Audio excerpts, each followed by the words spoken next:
du suudu ndu wonɗon e yiwde ɗo ko Alaji Safiullahi humpodiri e ɓeygu makko kanko Alpha Ousmane sundu ngarno yeeyede kandu lancanoɗon kon andi no wawi wangi cuuri wongi ngimo no route de prince no tipporde ya Hamdallahi ka Tour Eiffel suudu militaire jo arno ka nano ɗon tuma memmina o wari yimɓe ɓe ara no ɓe lanca ndu hay sundu yeeyita goɗɗo goo kono tawi tuma memmina o ɓe ara ɓe lanca ndun suudu kamɓe kadi ɗo ka andugol maɓɓe sundun tuma événement waɗi wondu lancete no ɓe décidi yo ɓe yeeyitu ɓeygu makko ari wonno yeyde ɗon Mamadi ko ɗo ye ƴetti ko ɗum taw andirta il est très mal conseillé sabu no woodi otoje no woodi cuuɗi no woodi leyɗe no woodi piiji ɗi tawata koye ñalande ñande inete no farilla no ittade ɗin kanji ɗi waɗa en andi no woodi saayiji e nder aduna on ka tawata mi wata jonnude on preuve scientifique minna on par A plus B ko ni ɗum ɗo woniri no si a waɗi ɗum ɗo ko ɗo yaltoyta na kadi wiwgol wo ko seku c'est à dire saayiji ɗin kala ɗi mari saayi en fonction nge nge wonɗo yiide ƴawgol magge tippo ka tawi ɗon argol naata saare nde tawata nden woɓɓe arno naatugol e mayre fiyargol récupéra nde o inneteɗon ko honno ko oya honno ko Yusha ɓeynamo Jesua fiyo aro naata ka nder saare hormortende saare teddunde nden Jérusalem hay ɓe marno toon saayi on kon tawata koye ɓe geru ɗo yo kun ɗon naatude asewe on naatude koye taw ɓe naati kono fiyoɓe fuɗɗo aso on koye alkamsa on ɓe prépare noon aso ɗon fi argol waɗa naatugol ngol e nden ñande jumare nde c'est pas pour rien ɗum ɗo waɗira no ton awa no woodi jawle goɗe tawata hiɗay jang ha waɗa jungo ma e majje ɓeɗo noon illon induit en erreur ils se sont induit en erreur ko ɗon ɓe waɗi siège régional on préfectoral on kan ɗum ɗon komi nani ko galle goɗɗo goɗe tawata ɗen ɗon ɓe darna ɗum nduɗo o darnu ndu ko jawdi o ƴetti o soodi ha gasi groupement fo spécial ari ayni sundun ha ndu garna darnede pick-up je waali ɗon Alaji Safiullahi noon hiɗon andi ko onɓe woni ɓe ɗon andi koye ɓeygure honɓe ɓe jeeya hiɗon andi kañum kadi rôle mo ɓe woni wadde on hiɗon andi kañum kadi rôle mo tawata on kañum kadi frère jo maɓɓe kañum kadi no wadde ɗum ɗon fo hiɗon andi ko ɓeeɗo hayli gite ha tawi kon ɗum ɗo woni e jonnude kañum Mamadi soodini mo ndu suudu ɗo o soodi ndun ɗon on darna o siège ɗo ko kanko jeyi na wi'ugol dey koko luwa ko GMD parti makko on jeyi nden nokkure ɗo siège préfectoral on kanko goɗɗo mo suka wonɗo extérieur Norvège mi sikki o woni soit Norvège ou Danemark ou en tout cas ɗo pays Scandinavia ko ton o woni sikki mo jontaɗo inde makko nim ɗo andi mais ko on ɗon woni ko luyni ɓe nden nokkure ɗon bref ɗiɗo information ji fof mi sikka on wawa ɗi heɓude dans un média comme ça on famata noon kon ɗum kadi waɗi simi wonni on yaltinande ɗi information ji ɗo maintenant are noon e candidat ɓe ɓen ɗo ɓe tawata ɓen ko ɓeeɗo woni e yaadude muɗum kayna ɗo ko compétition ɗo yen arde ɗo e spécimen mo tawata on ɓe waɗi ɓe inni ko on ɗo yayirte votiroye mi faala yen aru e ɓen candidat ɓe ɗo ƴettiren ɓe ɗo goto goto Yero Balde Makale Camara Abe Silla Faya Minimono Ablaye Kuruma Nabe Mohammed Keta Elaj Buna Kanko Mamadi Doumbouya Elaj Tunkara 9 têtes 9 personnes yahen ɗo sur un terrain régional e wolinane nda fi siège régional yahen ɗo non joni kañum kadi sur un terrain ethnico régional mi wino e nda ñande tunkaraɓe ɓen hiɓe tawa e maninka hiɓe tawa e fulɓe hiɓe tawa e soso woɓɓe inni ko sarankulleɓe woni tunkara no woodi sénégalais tunkara no woodi malien tunkara no woodi ivoirien tunkara no woodi gambien tunkara no woodi hay léoné tunkara no woodi kono no ɓe windirta noon tunkara on ko iwi kamɓe ɓe windata Keta kañum kadi paare no woodi malien no woodi ivoirien no woodi fof ɗiɗo e nder ɓeɗo fof si no woodi goto mo tawata haray en jiɓotako ko e leƴƴi honɓe ɓe wi ko Faya Minimono e kañum oya honno Yero Balde ɓeɗo ɗiɗo, oɗa ko pullo mo Fuuta, oɗa ko Fore Seejo mo Fore. Kono Mamadi Dumbuya ɓe no woodi Côte d'Ivoire, wano sen ƴetti ɗo Dumbiya, kamɓe ko Dumbiya ɓe wiyata ɓe, wano Tike Jafa Kole ko Dumbiya. Origine makko on ino inna ko Mali, woɓɓe inna origine makko on ko Côte d'Ivoire tigi. Tout compte fait ɗo mi wi hoore makko ko taanirawo oya honno Samori Touré nun lamateri makko ndin ko wonno ko Côte d'Ivoire, Lagine e Mali, ko ɗiɗo wonno. Donc ɗum ɗo fof eɗen andi ko division territoire ari waɗi ha ɗiɗo seddi, mais wota en woɗɗi to na ɗum ɗo woni objectif on. Donc ça c'est pas le plus important. Le plus important ko hollugol on ingéniosité conseil ɓe Mamadi ɓen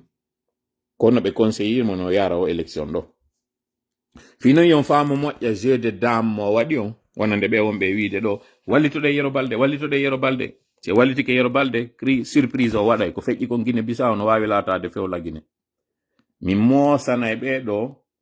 mi moosanara ɓe sengo ka sera karawa mi moosiranta ɓeɗo, c'est-à-dire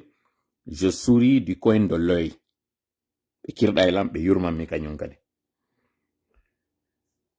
Fewndo ka Aliou Ba fuɗɗi heɓude ɗo probléme ji makko ɗin, ɓe immi taw ɓe yehi ɓe prépari ganta e ɗum ɗum taw gibi France. Ko gibi France ngayka kan jasanamo kanko Aliou Ba. Fi hollugol on ɗo wondema e ñoranto France net. Se ñoranaki France, mi yetike o min ko mboddi ndin ko hoore nden min mi haaja e mum, mi haajaka min e bukki ɗin. Mboddi kandi mawni o kandi mawni, si mi nangi hundukon mi jogike, si ndi faala ndi taggoto ndi taaro moƴƴa ko ndu lutti kon e ɓandu an ɗum, ɓay tum miɗo jogi dande, miɗo jogi hundukon, ko hunduko ɗo tawo ko ɗo soppata, ko ɗo moɗata wonande moɗori ndin, si mi nangi min hoore nden hande kay mi haajaka e ko lutti kon.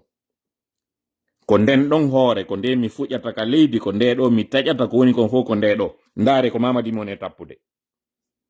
Mi haajaka min e luttuɓe, je n'ai rien à faire aux autres. Mi haajaka e maɓɓe, ɓe faala luttuɓe ɓe waɗa e nuisance on ɗum tigi de. Ko ka boxe jon tawata siɗa wadde boxe fiyo hetto hoore nden ko cabbi maɗa ɗin o tappata, so tappima cabbi ɗin hoore nde yaltita e joni. Ɓeɗo koko ɓe onen e yaltinande ɗo fop yo waɗu ko kon ɗo yiide gi cinéma wiɗo fop, o yiisuka wiwnoɗon yalti yenniɗo bawuri wowri ko wodi kon fof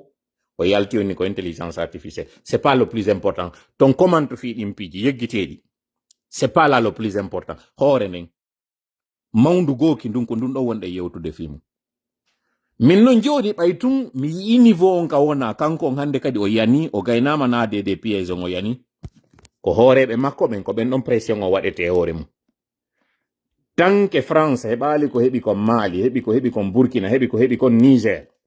e wawata hettodirde e Mamadi, e wawata famotirde makko, par ce que kanko tun sans au service de renseignement ɗo, sans que ɓe conseil makko ɗo en communication en stratégie, tant que ɓeɗo ɓe démasquaka ɓe yaltina e kene, en aray ɗo viden chargeur ji meɗen e piiji ɗi tawta ɗum jentite moƴƴa non kum parti on ɗo famon ko moƴƴa anden. Mi yi hankin ka commentaire ji Ibrahima Bano inna koyo imme yahani ambassade France on. Ambassade de France on n'a rien à voir ɗo. Koko woni e wadde lagine ɗo décision ji mum ɗin ko France woni e yiwde a Paris, ko Paris ɗo woni immade yaha waɗe e nder valise je, waɗe e nder courrier je ɗum immo yaha hewto ya lagine. Donc kala immiɗo ini no sotanade ambassade de France on Conakry, déjà taw o yiɓe militarise Conakry kalumon ɓe waɗi joni naatowo e yaltowo koyo filtré ande haɗi ara non ko naatowo tun wona wiyede no contrôlede, joni noon yaltidoɓe ɓen kañum kadi e information ji ɗin joni na information fof yalto e nder kalum waɗama hande kadi presqu'île hande kadi n'entre pas qui veut, ne sort pas qui veut, ko moɓe faala natata, ko moɓe faala yaltata. C'est-à-dire il a tellement une paranoïa wata information fous yalto ka nder paale, wata fous sompito, wata jama o andu fous, que même joni hay yalto won sa yaltida e saku maɗa kun joni ko a fuyeteɗo à partir d'une certaine heure. Ɗum ɗo holli côté fragilité on, côté fébrilité on, côté panique mo ɓe jogi on, c'est-à-dire o hoolaki hande kadi hay conseil ɓe makko ɓe, par ce que information ji tolano arde jonna ɗo il se dit que c'est impossible yo ɗi information ji ɗo taw goɗɗo wawa ɗi heɓude mo tawata na won ɗo iwrirde côté France donc o hoolaki ɓe hay kamɓe tigi sauf que il faut sendiniren Mamadi no mari conseiller ɓe tato c'est à dire 3 groupes sooriɓe formuɗe mo ɓen tawɓe ɓen ko prolongement armée française on kulol ngol ɓe mari ngol par ce que géopolitique mondial on hande ɗo gere on fof ko Chine gere on fof ko Russie ɓeɗo non ko honto woni heɓude doole kaka industrie maɓɓe kaka production maɓɓe oɗo non production maɓɓe ko Afrique woni e yiwde koyo gere teɗen fop lagine ka tawata ɗo hande gisement ɓurɗo e janɗude on côté industrie si tawi tun chinois ɓen Russie ɓen turque ɓen hettori ɗum ɗo hande kadi ara Europe occidental on hande kadi ara gayni mayde yani few donc il faut tout faire tout possible ko ma wawon famude o enjeu ɗo andon si e ñoranaki ɗum ɗo koko fokkita ɗo ko ɓe prêt ɓe maya e ɗum ɗo ko ɓe prêt ɓe perda crédibilité maɓɓe on mais il n'est pas question yo ɗum ɗo wawa échappude ɓe il n'en est pas question on humpiti ke Benin ko force spéciale on sifano ɓe waɗi non net Côte d'Ivoire yoɓe immoɓe yaha ɓe déloge mo kanko Bagbo ɗo non ɗo ɓe déloge ude ɗo ɓe ara ɓe opposi kamɓe tigi ɓe ƴetti pinkaji ɓe felli arɓe ɓen ino wadde asso e palais on fiyo ɓe wawa repusude ɓe tawi ɗum ɗo yonali ɓe ƴetti migje ka dow ɗen migje ɗo ari jokki blendeje ɗen bombarde ɗe blendeje ɗo jokkiɓe ka retranchement ji maɓɓe par ce que ce que vous devez savoir arɓe waɗi asso on Benin na Beninwaɓe tum pays ji ka Sahel ɗon AES on ɗon no tawa e arnoɓe waɗi asso on ɗon na non kamɓe tum kañum kadi portoɓe no tawa e arnoɓe waɗi asso on Benin ɗiɗo fof au fil du temps wawoto yawde yiyon ɗiɗo fop yaltinire doydoy donc tous les moyens sont permis tout est mis à leur disposition fi wota précaré lagine on wawɓe échappude si en wawi non famude ɗi groupe ji tati wonɗi mo e sutende ɗo sooriɓe tawɓe ɓen ko prolongement maɓɓe ko kanko woni neɗɗo maɓɓe on ɗon fiyargol joƴƴintina néocolonialisme opérateur ɓe tawɓe ɓen kañum kadi ko homme d'affaires club de Paris tawɓe ɓen kamɓe kadi investissement maɓɓe on fii ka tawi ɓen ɓe waɗama en difficulté au Sénégal en attendant ɓe waddidirɓe Sénégal ɓen ɗon entre Sonko e Diomaye ɓe wawa artude Sénégal ɗon koyeɓe geru gereteɗen fof ɓe wawa kañum kadi investisude laggine ɓe wawa récupérde perte ji maɓɓe ɗin mais par dessus tout ko honɗum ɓuri ɓe mapinde ko fii ɗi gisement ji jawle wonɗe ɗen ka leydi ɗo wota ɗeɗo échappude la mauvaise nouvelle non c'est que Mamadi no utilise ude ɓe ha gayna sifanno débit waɗiri noon honno Tchad ko ɗum kadi o waɗata ɓe ko kanko e arabu ɓen fokkite oɗo noon message Allah waɗi ɓe hendike mo ɓe faami malheureusement sooriɓe ɓen service de renseignement makko on hino fondi laachatamo kanko équipe mo ɓe ƴetti on équipe de communication civile ɓe ɓe tawata ɓen lobby makko mo jogino on non côté ko lansana kuyate wallunoɓe ɗo ɓe heɓi lobby ɓaytu yehi ha ɓe éliminimo kanko ɓe yiltimo fiwota ɓe heɓu obstacle fou ɓe changi ko ɓe haldiduno e makko kon fou ko haldano koye wadde coup on ƴette jonne civil jo en sa personne kanko lansana kanko ino tawa e finance ɓe fiyo ɗum ɗo waw latade oɗo ino wontiri mo bude ino deƴƴiri mo few kono artugol non joni kam inni on ɗon géopolitique tawgol ngol kaka leƴƴi on e yarde Mamadi élimine kala ko wiyete obstacle ɓay tum mo andi il est impopulaire o wata yaltoyde mum o écarte danger ji ɗi o waɗi élection yo yawɗo tawara enjeu ji ɗin ko honto ko base ko haute Guinée et moyenne Guinée c'est à dire o reproduise schéma tawɗon gibi tan colonisation ko ɗiɗo ɗiɗi woni e waɗude ko innete kon compétition fewndo ka colonisation hino andano ko entre l'empire du Mali tawɗon ko on ɗon woni ko Sékou Touré woni représentude c'est à dire Mandengon mi andina en ɗo no wonande ɓe anda ɓen Sékou Touré na kañum créé PDG Sékou Touré hina hay membre jo PDG non adi PDG RDA hari o tawano kay maɓɓe Sékou Touré ko beyla iwi Sékou Touré hinamo farana hay en tant que tel ko iwdi ndi woni farana kono ko beyla Sékou Touré iwi ko ɗon o ati créé de mouvement politique makko arano mo mari inde ton kono mi yeggitide parce que c'est pas ça le plus important si hande ɗo haute Guinée moyenne Guinée jonnidiri juuɗe goto wata wonde contre maɓɓe puissance étrangère ay goto wata arde contrôle ala Guinée jonnon ɓeɗo ɗiɗo ko ma ɓe divise ko ma ɓeɗo ɗiɗo ɓe waɗe en compétition ko ma heɓo goɗɗo e ɓeɗo heɓe goɗɗo e ɓeɗa so yinanen kam wonno expliqude miɗo yinude on keta ino wodi tawoɓe ko keta malien keta ɗuma honno sénégalais keta guinéen min on kañum kadi ɓe ketaɓe ɗo no wodi keta pullo no wodi keta jalunke no wodi keta maninka no wodi keta moriane no wodi keta ɓeɗo fop no wodi mais ɓeɗo fop ɓe représenta fus ko figiranɓe ɗowtituɓe enjeu on ɗo fof ko entre makko kanko Mamadi e Yero Balde mi fala noon yen waɗu ɗo ni coup de projecteur e makko kanko Yero Balde par ce que luttuɓen fof no mi wiri on non faya ko waɗira ɗon ko fi tout simplement wota wiye fore siyeɓɓen kamɓe kadi goɗɗo représentali nder ton ko yimɓe nayo wonɗon e yiide ɗo particulièrement wonɓe wiyede ɗo élection ji ɗin ko tour 2 AB Silla fi zone Kindia on e Baskot ton mo tawata on imo ñaami mbuuɗi fewndo ka wonno ka département de l'énergie ɓe ari ɓe ɓijirimo ɗon yo ar kanko kadi o tawe o présenté malgré que mo andi o ala fait chance de réussite ɗum ɗon ko kanko imo ɗon deuxième candidat on ko Fayamini Mono oɗo kañum kadi représente sud on Guinée du Sud troisième candidat on ko Yero Balde oɗo kañum kadi représente Fouta on fo wonana noon ɓe anda ɓen Yero Balde démarche ɗi wonno wadde ɗin fo fewndo ka CNRD ko ɗin ɗi tawata ɓe yeetimo ko satti ɓiɗi wo hoti Guinée on ta memudey ko satti ɓiɗi wo ɗum ɗon kadi mo andi ta memudey hoti Guinée on concentro e moyen Guinée menen kadi moyen Guinée on to laissera le salut a accay noon min heɓa ville ji e nder moyen Guinée on ɗi tawata ɗin en ara senden ɗi pourquoi fiwo tawi e ko vote ethnique waɗa menen kadi mi wawante accande partiji go e bas Guinée mais kon ɗum woni kanko rôle mo joui on taw kanko taw Yero Balde wonande ɓen tawɓe ɓen hino wiwde ɗo oui qu'il peut incarner le changement oui qu'il peut incarner l'espoir et tout no gasa on yi ka parcours makko mo waɗi on déjà quelqu'un de très intelligent o rewi GAC Global Alumina Corporation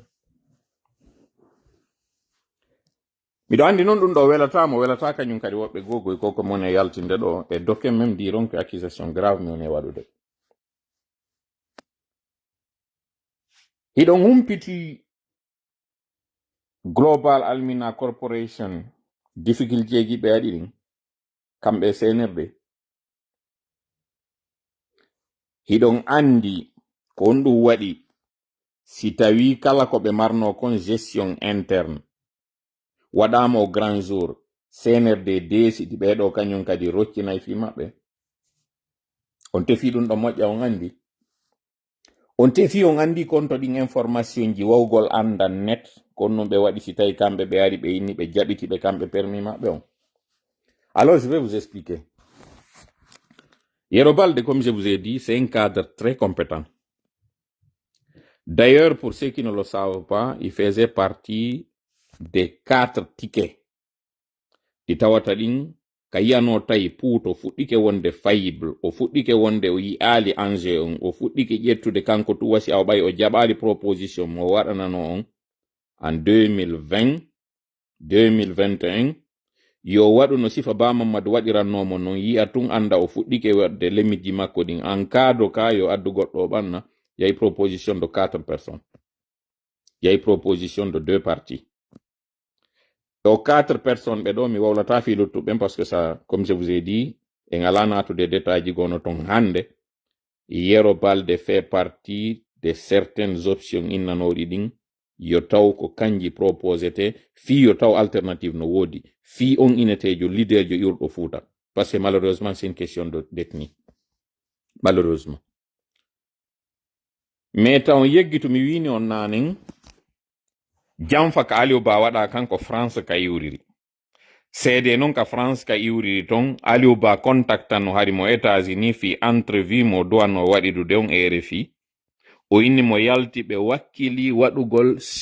ɓe waɗa sursis e on émission ɗon alors que ko émission duwanoɗo e waɗede ɓe inni mo ko kanko e Bawuri woni arde ƴawdido ya plateau o jaɓi ka tawata ɗon oui il considère que Bawuri c'est un leader politique Bawuri c'est un premier ministre et Bawuri ko tawɗon hino mari un parcours académique et politique tawɗo oui mo wawi yewtude sifa on ɗon parce que il est candidat à une présidentielle. Malheureusement o yiforo banana ngol ɓe waɗi mo ngol ɓe habbi ha o hewtito e lagine ɓe addoymo ka plateau ɗon ɓe poseni mo ɗin question ji ɗi tawata ɗin CNRD no anduno question ji no andi kañum kay konno wonata réponse ji ɗi ko ɗiɗo ɓe utilise ɓe waɗi fiyo kanko Aliou Ba yo naado e ka kaso. Donc il fallait kanko écarté tawɗon kanko jaɓali marsandude maɓɓe o jaɓali hay fewndo inneteno CNRD no kellanede yo jaɓu poste ministériel ɗum ɗon o yeytino ken ɗum. Et parmi wonɓe ɓen fof modèle ko adenjo goto tawɗo d'ailleurs ko gorejo amen iwi ka nder parti modèle wawi tawdude ɓeɗo ɗo hande mo tawa ɓe wonɓe wadde ɗin démarche ji ɗo Fouta fewndo ɗo fi wonko wigol waɗangol kañum Mamadi o campagne wonɗo e wadde Fouta porte à porte moɓe ne wiɗo mais c'est pas ça le plus important. Le plus important ko yon andu tun fi o waw hewtude ɗo lâcheté makko on andir ton il a dû faire des coups bas, il a dû éliminer des gens de manière injuste, de manière arbitraire fi o waw hande ɗo tawa la voie est libre pour lui na personne. ɓeɓe wonɗo yiide ɗo fop o permetti yo taw koɓe candidat mo malide maɓɓe deal. Mi arta noon ka GAC Global Almina Corporation kam yeti on ɗo Aliou Ba fi yo taw hara alternative sincère à la Fouta mo tawa ton si yama il aura du mal à passer avec mo tawa ton il n'a aucune casserole à traîner o yiɗo kamɓe polki ɗo kaɓe ƴetti ɓe dewti e hoore makko ɗo ɓeyni injure no konno ɓeyni mo hay ko offense à chef d'état ɓe ƴetti ɓe waɗi on ɓe monti ɗum ɗon de tête pièce alors que non arɓe yenni mo nene baba kanko Mamadi hande no takko makko ɗum rien ils n'ont rien fait ils n'ont pas été inquiétés rien absolument goɗɗo immike ɗo ɗe balɗe ɗo yennimo kanko Bawuri oɗo kañum kadi waɗaka condamnation rien ko ommeɗo aro e jooɗo e inni woko intelligence artificielle c'est mi anda si ɗo reeni moƴƴa flagrance fussaki yagal ɗi Mamati wondi e muɗum e ɗimmoɓe makko ɓen c'est-à-dire ko reteni jano hatta mi ara mi wona désagréable e ko moni yewde kon parce que no metti il est tellement faible qu'il faut d'abord éliminer les forts pour que lui il soit faible, pour que lui il soit fort. Et c'est lui qui prétend être fort. Pour qu'il y ait une véritable, j'essaie de trouver l'expression, c'est-à-dire sachant très bien qu'il n'a aucune chance de réussir même à une élection communale, et là il s'engage pour une élection présidentielle, il a fallu d'abord trouver des moyens sur comment suspendre l'URPG, comment suspendre l'UFDG, comment créer des faux problèmes dans ces partis. Parce que c'est des partis forts. Ils ont trouvé des moyens sur comment empêcher même des leaders de s'inscrire dans une liste électorale. Ça, c'est au cas où il y avait un renversement pour que ceux-là soient au moins éligibles. Il s'est assuré qu'il n'y ait même pas de risque à ce niveau, qu'ils ne soient même pas sur une liste électorale. Ça, c'est déjà un signe de faiblesse de celui-là qui veut aller dans une élection. Il s'est assuré, comme le python, qu'il n'y a aucun danger. Il a écrasé les os de sa proie. Il l'a tétanisé, il l'a rendu il a paralysé sa proie avant de venir l'avaler. C'est-à-dire que la stratégie du CNRD et de GMD, c'est la stratégie de la vipère, mais la stratégie du python. Cette anaconda qui vient pour avaler sa proie, il faut d'abord faire des nœuds, il faut faire des pièges. Mais il faut aussi surprendre sa proie, la mordre avec une substance qui va d'abord paralyser le corps, faire accélérer le rythme cardiaque, briser les os et venir avaler par la tête. C'est ça la stratégie de Mamadi. Et c'est lâche. C'est injuste. C'est comme le disent les Anglais, it's not fair. Et c'est lui, encore une fois, qui vient bander ses muscles et faire croire qu'il est fort. Mamadi, tu es le plus faible de tous les Guinéens, de toute l'armée et de toutes les créatures que l'être humain a vues. Aliou Ba n'a pas un grand parcours politique. Mais pour que Aliou Ba soit écarté comme danger, vous avez dû fomenter des coups, des accusations montées de toutes pièces farfelues pour que Aliou Ba soit condamné. Tu as vu? Tu vois, aujourd'hui, aux yeux de l'opinion, tout le monde voit que Aliou est plus fort que toi. Tout le monde voit que Alpha est plus fort que toi. Tout le monde voit que Sidia est plus fort que toi. Tout le monde voit que Cello est plus fort que toi. Tu as choisi ceux-là que tu sais que vous avez fait des collisions ensemble, vous avez intimidé certains, vous avez pris des informations, ça et là, ils vous ont aidé à éliminer d'autres. Et ce sont ceux-là aujourd'hui que tu prends comme des figurants pour jouer ton film. Mamadi, une chose t'attend, mais ce qui est sûr, tu rentreras dans l'histoire et tu serviras de leçon. Et ceux-là qui t'ont conseillé serviront également de leçon. Tout ce brouhaha, tout cet effort que vous êtes en train de faire, ce qui est triste dans tout ça, c'est que d'abord, ça saute aux yeux, c'est cousu à fil blanc. C'est très amateur ce que vous avez fait. Et on dirait que c'est une tendance, hein. C'est les mêmes qui ont conseillé, on dirait que les chefs d'État de la CEDEAO qui sont restés là ont le même formateur, ont le même conseiller. C'est-à-dire il faut éliminer tout potentiel adversaire pour s'assurer d'aller tranquillement dans une compétition. C'est comme la course entre la tortue et le lapin. On s'assure que oui, on a un adversaire qui ne peut rien faire pour pouvoir gagner la course. Mais tout le monde connaît que dans cette histoire, c'est la tortue qui finit par gagner. Tout le monde sait, malheureusement, c'est une fable, mais tout le monde connaît la fin de la fable. Malgré ça, c'est cette stratégie que vous employez. Vous vous assurez d'avoir des tortues qui ne pourront rien faire pour cette course, et vous vous engagez. Dommage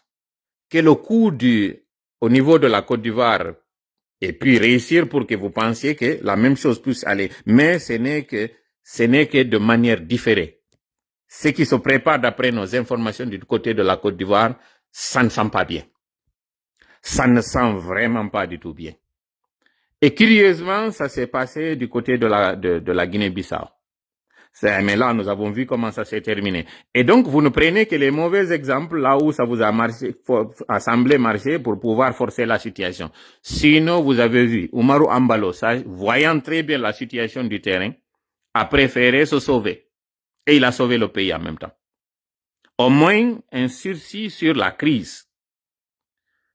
Mamadi, tu devais toi aussi apprendre de là. Malheureusement, ni vos conseillers français, au bureau de communication et de stratégie, ni ce lobby, personne n'est en train de voir et de vous dire, les gars, nous sommes en train d'aller vers un terrain qui n'est pas du tout, c'est une voie sans issue. Mettons stop, arrêtons. Malheureusement, personne. Vous attendez qu'il y ait le chaos pour finalement vous taper la tête et vous dire, mince, mais comment on n'a pas pu voir ça? Mi artay pulal. Mamadi bebe on yadde do ben fop. Imo mari de mabbe deal. Si on réussit ici qu'on fait là, con l'opposition, comme autant de padres, comme ça a été autant de Lansana Conté, comme ça a été autant de tout le monde, Gibise Koutouré, opposition Makon, non ko fulbe ben non ko futa, ko dun do créa wada. Portoɓe wonɓe wadde ɗum ɗo ɓen ko non ɓe créiri pour lon ko ya wonu toujours en ka opposition opposoɗa ɗon an geɓeɗa ka sengo ka jawle utilise ɗa heɓa mbuɗɗi deƴƴa ɗum ɗon tuma memmine woɓe waɗa semblant inna opposition no wodi réel mais en réalité c'est figura ko konte tu wawi arde bonnita ɗum ɗo o décide hey fuuta on opposike ko opposi ɗon kon fof bimmi ara contre moɗon accidela en laamu ko waɗon commerce moɗon o c'est le seul oɗo tout Tant Konaté et Dadis, ça a été la même chose.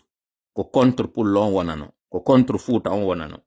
Et non ko kirdi non dun do fo be do fo kanyum kadi ko entre on mo tawata bengo mon ko yurdo Fouta. Ko entre on mo tawata ministre e makko be woni gollitirde be si Fouta tawaka e dun do ma fe do welata. Si a junjali junjuran iwrudo Fouta on ma fe welata fe ko ma Fouta tawe nder mudum. Ko ne dum ngomo Fouta do wata faamude. Si atawaka e mafe on welata sa arali hajo ngara na hajo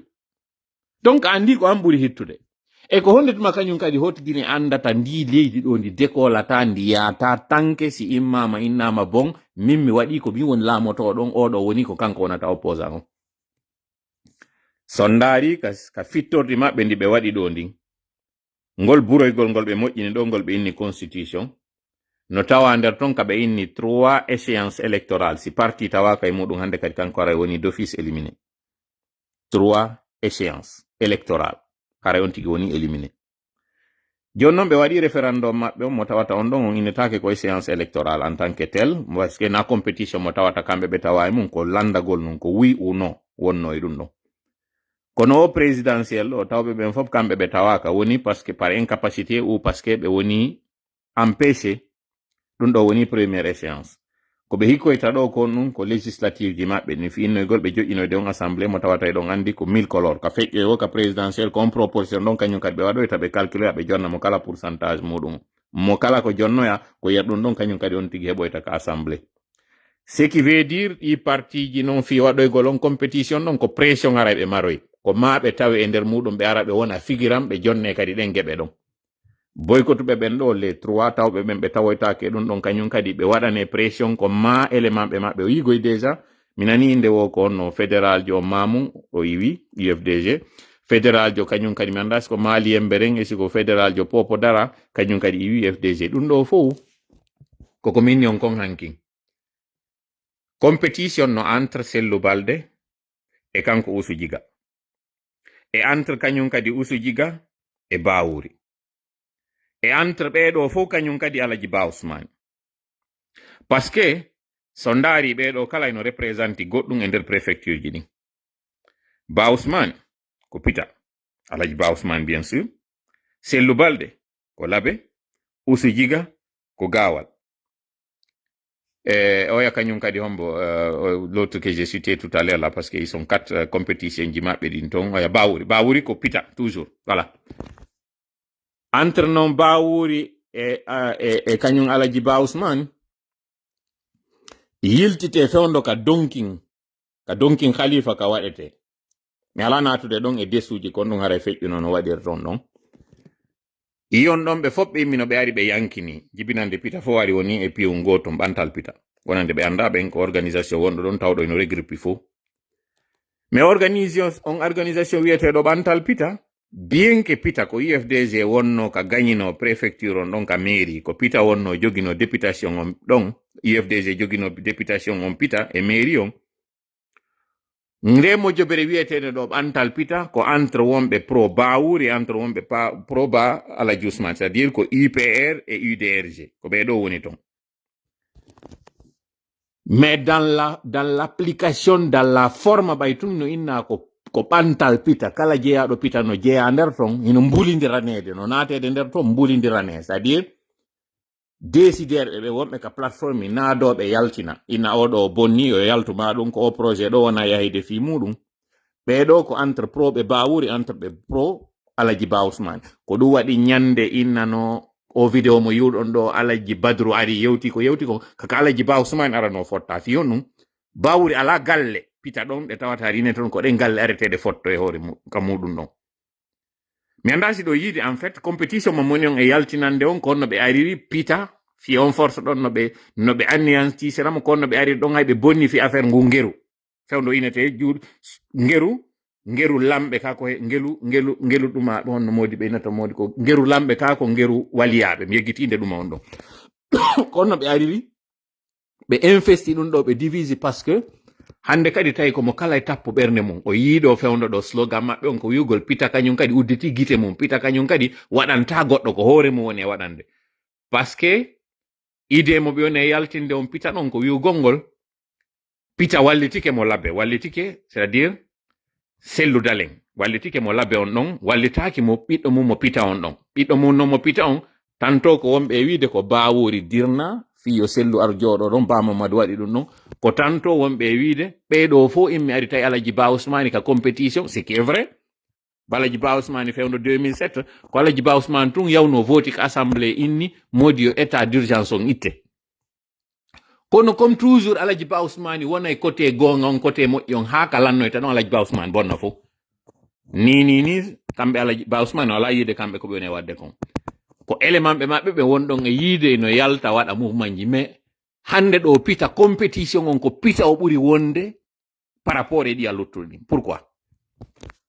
Serelak wonɓe wallitade Serelak ɓurɓe ɗuɗude ɓen côté Pita ko ɓe dongol tuma hande ɗo noon kanko billohimo e nder kaso jibinande dongol tuma ɓen tawnoɓe ɓen ino wadde kañum kadi compétition Pita ɗon ɓe tawata ko ɓe dongol tuma woɓɓe e maɓɓe ko kañum waɗuno woɓɓe wiya escli parce que ɓe tawtoyi e gawal on non frustration wonɗo ɗon entre ngin division gi mi woni e wiide ɗon source maggi on kañum kadi ko pari woni en ala wolde ɗo fi goɗɗo taw hande ɗo fatinoke quelqu'un de très compétent quelqu'un de très fort wakkilaniɗo moƴƴa mais estima wondema guerre de clan waɗi e nder UFDG ton ɓe ari oɗo ɓe récompense alimo alaji sellu toujours la même chose ɓe suɓi on mo ɓe faala waɗugol mo UFDG ɗon ɓe waɗali ɓen tawɓe ɓen ko ɗum ɓuri wakkilade voilà le problème mo tawata fuutande no jogui UFDG no jogui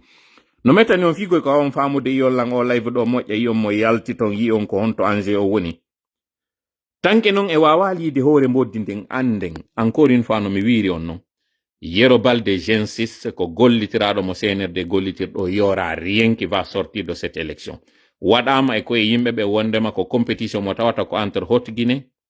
e Moyen Guinée Mamadi écarti kala ɓen ɓe Haute Guinée tawoɓe ko yinete comme maninka muri tawo won ko maninkajo tawɗo ko lasirijo mo tawata maninka yewtira e ɓawo mum o récupéri cadre ɓe wonɓe RPG tawoɓe ɓen ils peuvent faire le poids o gollitiri ɓe hande ɗo fiyo taw deƴƴa e fes Haute Guinée o wawadde ko faala ko alors que non mo andi o récupérali base on o waɗu sifa ko ɓe woni e wadde kon fuuta ɗo no wonɗo yirde ɗo Sello Balde no yimmade ya e tereji ɗi tawata ɓe woka e muɗum o yimma o ya e nokkureji amphithéâtre ji ɗi tawata ko ɗi complètement vide ko non woniri kañum kadi Mamadi ɗo Haute Guinée o yi vidéo ji ka sukaɓe kanka woni e ƴettude vidéo ji ɗin tisodde ji ɗin bugitoɗi ka nder cour to wiya faalaka contrairement e Fouta cadre ɓe Haute Guinée ɓen commerçant ɓe Haute Guinée ɓen jaɓali finance golɓe ko wonɓe ɓen ka nder administration wano mori en heɓuɓe mbuuɗi nder ton ko ɓeɗo woni yaade finance ya campagne ji ɗin sengo Haute Guinée ton il y a personne opérateur économique joy goto jaɓali wallita golɓe par ce que ɓurɓe ɓen wonɓe ɓen Haute Guinée ton ko tawɓe no andi ko padre walli ɓe ko hayno famille kabaɓe ɓen wallitino ɓen fiyo o kudeta ɗo waɗo wano guitere ma wano hombo kañum kadi de mi anditi wontirnoɓe ko hay ɓeɗo ɓe tawi ɓe wata wallitade mo sengo Haute Guinée ton pourquoi parce que ɓe reeni fi affaire ɗi minji ɗo c'est impossible or payeur ɓe ɓen e hoore ko ɓe sonja ɗo kon fo yo kanko Mamadi yo wawa wadde plein on Haute Guinée o sonja ɗo emo mari mo malgré ko élimine Kouyaté ko malgré ko élimine kon Ousmane Kaba malgré ɓe o élimine ɓen ton fo Haute Guinée ndaare ɓeɗo fo candidat jo hay goto mo Haute Guinée on ton inneteɗo c'est quelqu'un de connu taw ɗon si inde makko wolama ka nder flawaji to anake ɓen on miɗo andi on ɗon on ɗon ɗe wawi yade votanoyamo c'est des inconnus de nulle part ɓe tawata goto anda ka Haute Guinée Yero Balde ɗo kañum kadi miɗo anan ɓe yimɓe no inna ɗo pourquoi alaji Sello ala jonnude consigne fi o votane mais Yero Balde ko RPG wonno fi hon ɗum on ala wiide Alpha Condé yo waɗu consigne jonna inna oɗo ko ɓiɗɗo anni no woniri noon oya honno Bantama Sow ko ɓiɗɗo an yo RPG votani o wolay pulal o wolay sos o wolay maninka o wolay français o wolay anglais o gasa arabare mo wawi kono pourquoi ko UFDG e Fouta wonɗon e wiide ko matum sutena oɗo e wawa yo votane fiyon ɗum parti makko mo yiwe muɗum on ala exigeande ɓeɗo yo waɗu la même consigne fi yo votane Haute Guinée on ton pourquoi alors ɓe anda ɓen ko kankan o jangi sina mi fayo kanko Yero Balde ɗo et il a fait aussi la Côte d'Ivoire fewndo ɓe sonjano ka université ji fi Alpha ko Côte d'Ivoire o yawno o naɓoye ɓe o joƴƴini ɓe wallitiɓe ɗon ɓe woni ɗon so jentitiki accent makko français on ɗo mi yewta kanko Yero Balde ko accent ivoirien o jogui pourquoi non ko wonɗon exigeude ko goɗɗo mo tawata n'a aucun problème avec lui mais n'a pas de lien en particulier aussi avec lui on ko ɗo yo jonnu consigne fo yimɓe ɓe yaw votana on ɗo et dire est ce que ça va un peu dans vos têtes on wonɓe wadde ɗum ɗo est ce que wiɗon réfléchi sude moƴƴa ndaron pourquoi ngin injustice wiɗo donc ɗum ɗo fof ko fiye yano e makko kanko Yero Balde wonoya a wasi o réussi so yaali ko parce que en waɗi campagne wi contre makko c'est pas ça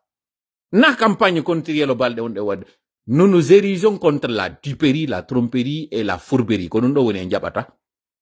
Parce que no mi yetori on noon yiltite waɗon enquête on andon ko no tawiri Global Almina Corporation ɗo jaɓitama ɗuma muɗum on. Fewndo ɓe ari ɓe arno ɓe promiti ɓeni ɓe waɗa raffinerie fiyoɓe hendo.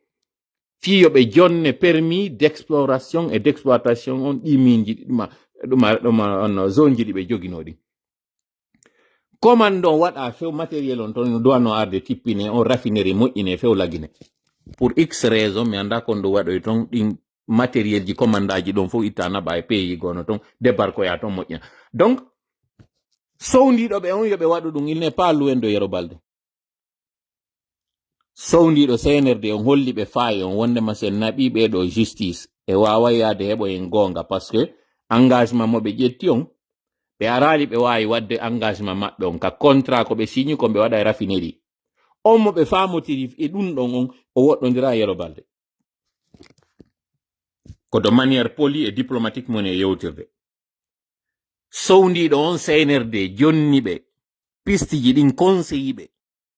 o woɗɗodira e Yero Balde. Yero Balde non andi ko mon e wolde ɗo confirme. Si tawi non insistoyama, nous pouvons venir avec plus de preuves. Si insistama, nous pouvons venir avec plus de preuves. Mi yeti ka on ka gangunal ɗo, mi arata mi wowla ɗo ni tum pour le simple plaisir de parler. Hay, kat je ɗe kanko Yero Balde ɗe o addi lagine ɗon avant même yo inne hewtama o échéance ɗo kaw gollitiri sous préfecture ɗuma hoɗɗo maɓɓe gon préfecture tugue on koyin on ka gollitira kon tigi tigi ɗin association ji ɓaraɗi e muɗum par ce que mi yetinoke on hari projet on nun candidat jo CNRD on nun komo farana ko on duwano wonde candidat jo on ɗo mi yetike on ko civil jo contrairement e kankan hay ko civil ɓe nayo contre militaire jo goto farana ko militaire ɓe nayo contre civil jo goto on civil jo non on deal ɗo respectaka on deal mo respectaka ɗon non mi yetinoke on e sayi fi neɗɗo mo tawata ko siɗɗo waɗanoɓe ɓen ka chance ɗuma ɓe mawɓe ɓe waɗuno kon hay ɓe innata ɓe modi ko Ibrahima Sori mi sikki ɓe wiyete ka chancellerie mi sikki ko noon ɓe wiyete ɓe mari ɓiɓɓe ɗiɗo d'ailleurs na hay ɓiɗɗo goto ɓe mari goɗɗo e ɓiɗɗo maɓɓe toon tawɗo enfin mi alana do ɗin détail ji ɗon mi jonni on tun do quelques indices des informations que nous avons par rapport e konko mi faala on hollude ɗon ɓen noon mawɓe nomanoɓe ka chancellerie ɗon d'ordre de mérite ko ɓen woni première nomination mo CNRD waɗi ado d'ailleurs ɓe nomuda e premier ministre yiltite ka archive du 2021 première mesure mo tawata d'ailleurs ko ɗimɓe trompiri en famingol wondema ɓe ari fittugol gonɗi fuutankeɓe ɓen mo ɓe ati nomude on ko Yetto Diallojo mawɓe ko Ibrahima Sori Diallo mi sikki ɓe wiyete ɓe mawɓe nomaɓe ɗon ka chancellerie ɓe mari ɓiɓɓe goɗɗo e ɓiɗɗo maɓɓe on ko Maroc jangi pour vous dire pismo moni on e naɓude mon mais na hande mon arde mi desirago e ɗuma wingi na hande mi aru tun parce que déjà live on o heɓi 1h31 minutes ko ɗo mi woni e darade je me résume ono wonɓe immade ɗo inna Yero fait drain des foules il pourrait faire il ne fera rien absolument rien ko deal mo tawata e mo andi ko on deal ɗon kañum kadi o permettano moyennan collaboration makko on fi jonnugol ɓe certaines informations ɗin information ji ɗon no tawano e majji fi ko honno ɓe wawiri gérirde leydi ndin ça c'est le moins qu'on puisse dire no leydi ndin no ndi gérirte kanko Yero Balde il a fait sa partition il a fait sa contribution dans un premier temps c'était noble c'était un fop e waɗi min o mon ɗo yiide ɗo mi contribue e conseil gol CNRD je l'ai fait et je le dis ici hiɗo andi non kañum kadi kala kadi no anduno ɓen sorti ji an ɗin nun en 2021 fof no andi hari que j'étais l'un des conseils hiɗo andi ɗum ɗon je le dis aujourd'hui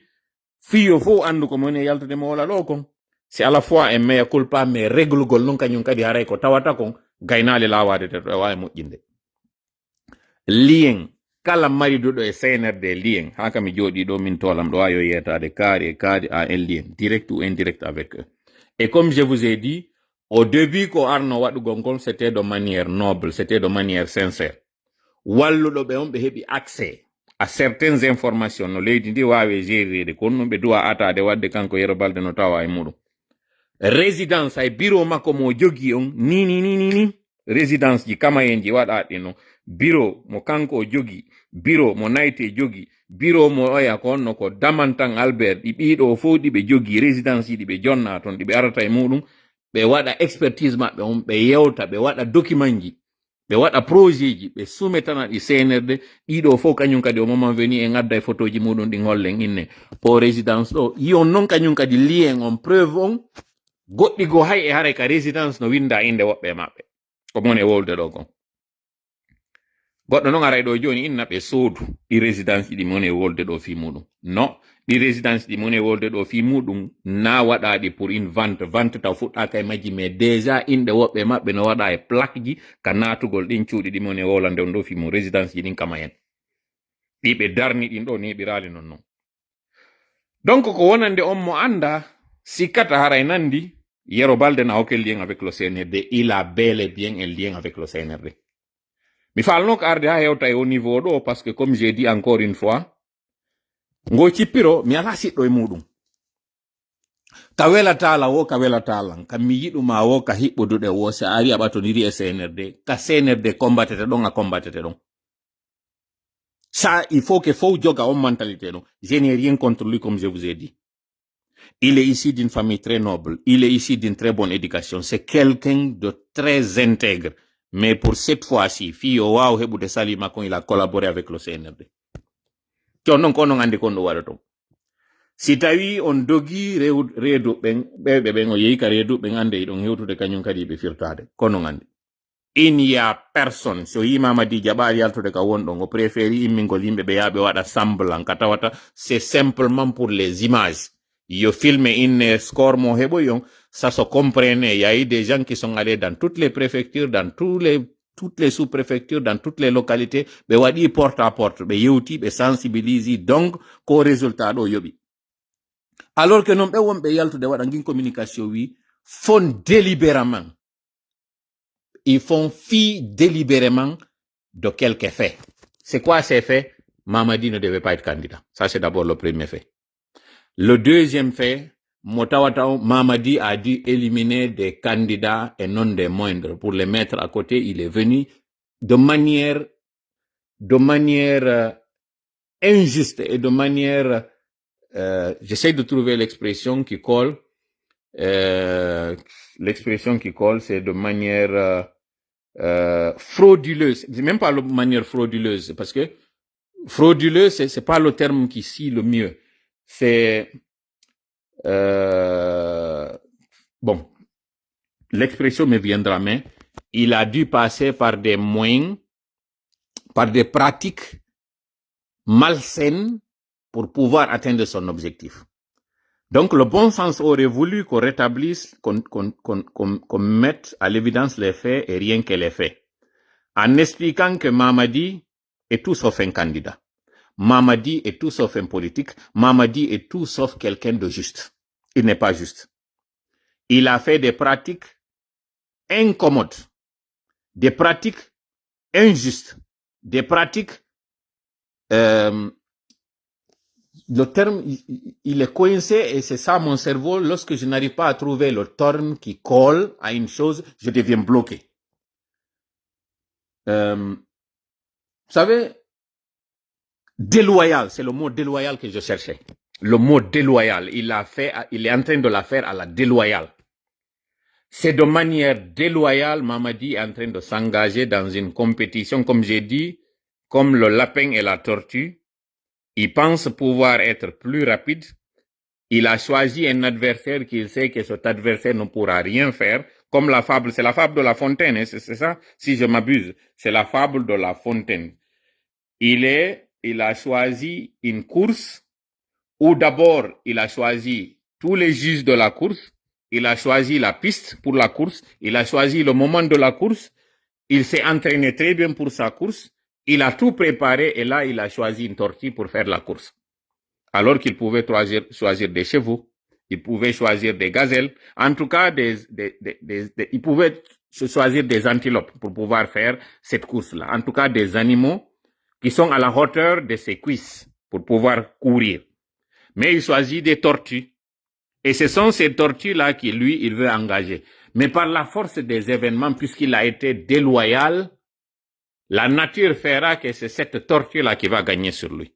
Le peuple de Guinée, à l'image de cette tortue, qui est allée lentement mais sûrement, elle gagnera sur toi, Mamadi. Comme dans la fable, c'est le peuple qui gagnera sur toi. C'est ça. Donc, mi haɗa waɗo mi weltanike on fof mi jarni on. Mamadi ɗaɓɓi kekuje ɗe tawata ɗe wawata dogude kanko ko sarire nden. O inni kanko e kekuje ɗe yoɓe waɗi du dogudu. Ko mbo wawata gañoyade ɗon. kombo wawoyta folude kombo adoy to hewtoyde kono waɗuɓe ngol tindol ɗon ko français ɓen waɗi ɗum ɓe wi'i ɓayi kañum kekuwal ngal fokkiti ngal anduno kangal ngal amali ngal yaari doy sarire nden ka hoolagol mayre wondema nde jamfike nde dogi ha nde lahoy nde nokkugo nde jooɗo e nokkugo ɗon nde ɗaani kekuwal ngal e nder ko ngal woni e yaade ko ngal heɓi ko wallito ngal ton ngal wawi wuggo yaade tinna kangal ɗo yawoyno fooloy sarire nde wawano folde ɗum ɗo ko tindol ngol fof andi hollugol ngol wondema si a jamfike ko ɗum woni ko walano yaltinede e ngol tindol ɗon ko wondema kala tawɗo on o jamfike e goɗɗum jamfa kanko e makko heltoyta wonɓe conseil no mamadi ɓen ko France ɓe woni on biro wonɗo e conseil ɗon mi yetinoke on ɗo minni on wawɗo kaka hoore tappata wawaɗo kadi kaka hoore tappete hara en joni ndiri rendez-vous si Allah jaɓi jama on fof anda du lundi au mercredi je suis injoignable hay son tantali je suis injoignable du lundi au mercredi complètement injoignable si on addi kadi message e nder ɗi période ji ɗo jeudi e vendredi hewto e message ji ko aroya taw message mo accino ɗon on o wunoyke o mutoyi no few hara mi watamo andude donc ɗum ɗo ko wonande ɓen wonɓe e felude sikka mi sali jabagol on si mi yalti ɗo joni ka réseau sociaux ji ɗo min gayni wadde ɗo feedback on min daari live on ɗo min tiri conclusion leçon ji ɗin par rapport à ce qui a marché ce qui n'a pas marché